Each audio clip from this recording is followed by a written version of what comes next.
Savoir sur l'actualité politique en Guinée-Conakry en 15 minutes, du sommet à la base, c'est dans votre émission Oroya Politique. Tous les jeudis, retrouvez Sarah Dikondé pour un quart d'heure dans nos débats politiques. 17h, 17h15, des personnalités de la classe politique guinéenne ainsi que les cadres du gouvernement actuel vous donneront de mieux apprécier le thermomètre de la politique locale. Oroya Politique, ensemble relevant le défi de la bonne gouvernance. Émission à suivre également sur nos différentes plateformes numériques.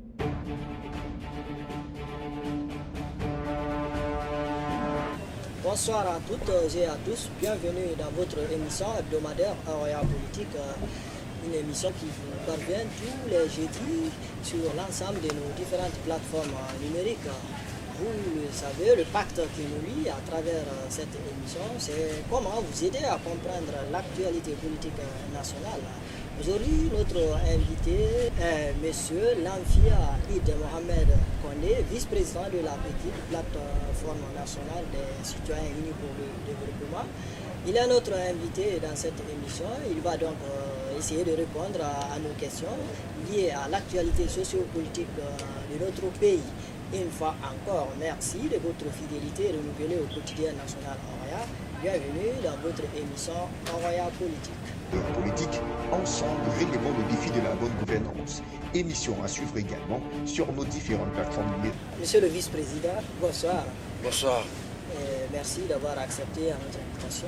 Tout heureux de partager le plateau avec vous. Monsieur le vice-président, le Premier ministre a présenté ce mercredi 14 décembre la politique gouvernementale devant les conseils nationaux. Vous étiez présent. Quel est votre point de vue? Par rapport au discours de politique générale du gouvernement présenté par le Premier ministre, mon analyse et mon point de vue par rapport au discours, c'est plutôt satisfaisant dans la mesure où le diagnostic fait, et depuis la prise du pouvoir le 5 septembre 2000, on a vu qu'il y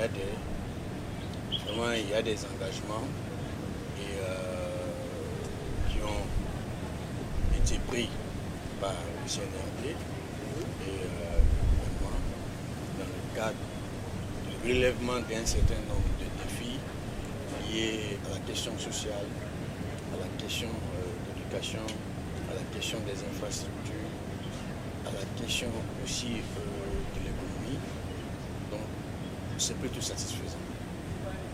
D'accord. Monsieur le vice-président, en tant qu'acteur de la société civile, quelle lecture faites-vous sur l'évolution du cadre de dialogue interguinéen? Eh bien, par rapport au cadre, puisque les recommandations, on n'a pas encore fini avec le cadre de dialogue, et, je ne pourrais pas vous livrer vraiment le contenu jusqu'à ce que les recommandations finales soient validées. Mais de façon générale, c'est plutôt positif. Le cadre s'est bien déroulé, vraiment dans un climat de convivialité et puis de débat, d'acceptation, de dialogue.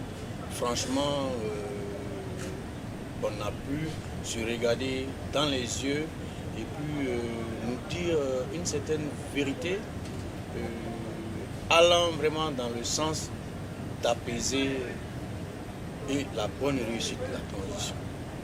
Ok, monsieur le vice-président, toujours on reste avec vous. Un mandat d'arrêt émis contre le professeur Alpha Condé par le ministre de la Justice, garde des Sceaux. Vous, quelle est votre réaction? Ma réaction par rapport au mandat d'arrêt, je pense que personne n'est au-dessus de la loi. Si les éléments sont avérés vrais, le monsieur doit pouvoir répondre à la justice et montrer la preuve de son inculpabilité.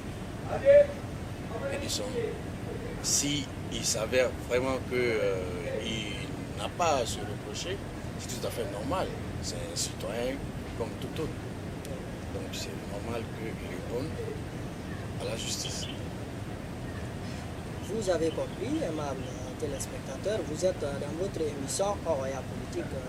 Reçoit aujourd'hui pour vous le vice-président de la PQD. Monsieur le vice-président, Les membres du CNT ont adopté une loi le vendredi dernier portant sur le statut des collectivités locales. Il sera présidé par le Conseil des collectivités. Vous, quelle analyse faites-vous? Ça, je dis très bien, je pense que c'est une très bonne chose. Et nous sommes dans un système de décentralisation. C'est tout à fait normal que les collectivités, et à partir du moment où dans la loi de finances, il y a un budget qui est accordé, qui est alloué aux différentes collectivités pour leur fonctionnement et pour le développement à la base, c'est tout à fait logique. Je pense qu'on a rendu à César ce qui devait appartenir à César. C'est une très bonne chose. Ça va permettre aux gens de fonctionner très bien à la base, parce que l'absentisme que l'on constatait avant, ça va cesser, parce que les gens ils vont être présents, ils vont émarger effectivement sur, n'est-ce pas, les listes de présence. Et d'abord, il y a un contrat qui va lier les ayants droit aux différentes collectivités, ce qui fait que non seulement le chômage va se réduire, on ne va pas attendre qu'il y ait du grand concours pour faire un recrutement à la fonction publique. Donc si on a une fonction publique décentralisée, je pense que ça vient résoudre un certain nombre de problèmes. Vous réussissez d'ordre économique, d'ordre social, bien entendu. Donc, je suis réjoui de ça. Aimables téléspectateurs, vous avez compris, ainsi s'achève votre émission Roya Politique. On se retrouve la semaine prochaine avec un autre invité. Et d'ici là, vous pouvez regarder cette émission sur l'ensemble de nos canaux de communication qui s'affichent en bas de votre petit écran. Quant à moi, je vous dis merci. Sans oublier l'équipe de la réalisation, M.